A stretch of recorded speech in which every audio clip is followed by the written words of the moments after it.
I'm a kinder music teacher and a private lesson teacher at Kathy's Music, and I'm here today to share with you a little bit about one of the instruments that I teach in a lot of my private lessons, and that is the violin.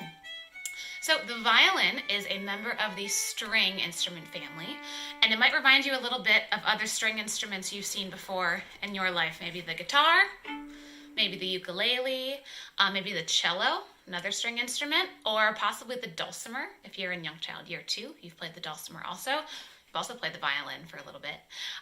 But more specifically, the violin is the smallest and the highest pitched of the orchestral string instruments, or the bowed strings, which we'll talk about that in just a little bit. But the violin has 4 strings, and they're named for the different pitches that they produce. So our highest string is named E, and we go down to A, down to D, and the lowest is G.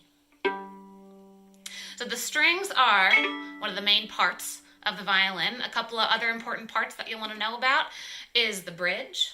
Right here, it's this little wooden piece, and it looks kind of like a tiny bridge. You could imagine a tiny car driving right over it. But the bridge in our violin is meant to hold up the strings and keep them at a certain level of tension so that we're able to play on them. On the other end of the strings, you'll see that each one is wrapped around its own tuning peg. So we have 4 of those also.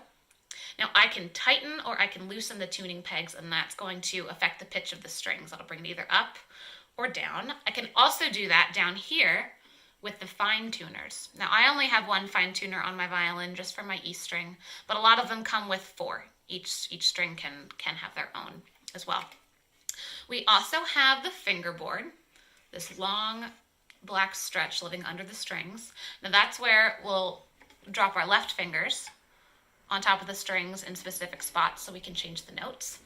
And behind the fingerboard, this whole apparatus right here that connects the scroll to the body, we call this the neck, kind of like your neck connects your head to your shoulders and so on.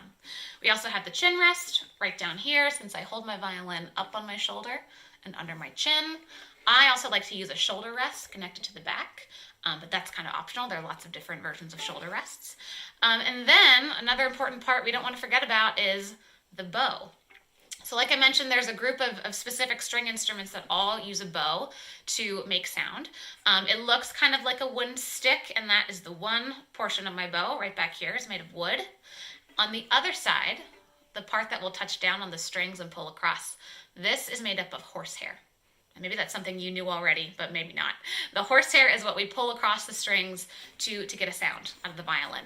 So let's try that. I can bow on some open strings, meaning I'm not using any left-hand fingers to press.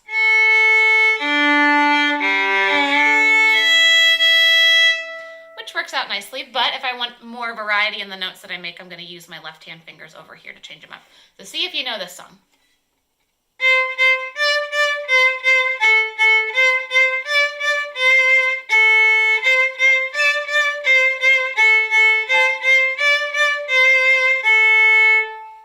Lucy Lockett. Yeah. Another option, if I want to make sound on my violin and not use the bow, is plucking. I can leave the bow down here in my lap and try out some pizzicato. That's our fancy music term that just means plucking on the strings. So I can play the same exact thing with my pointer finger plucking right here.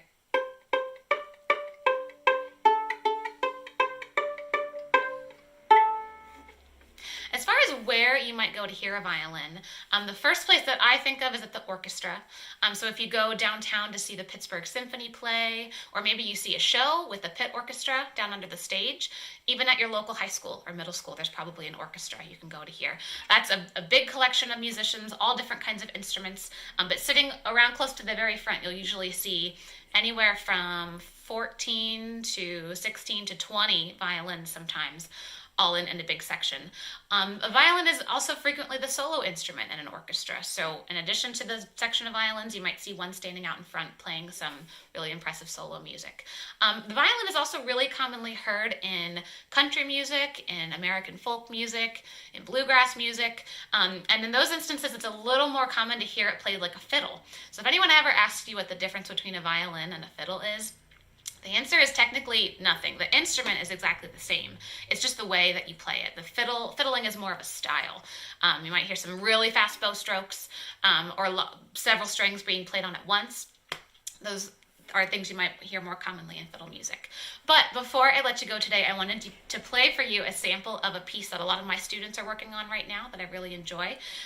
It's the third movement of a violin concerto by Seitz, the name of the composer, so I hope you enjoy.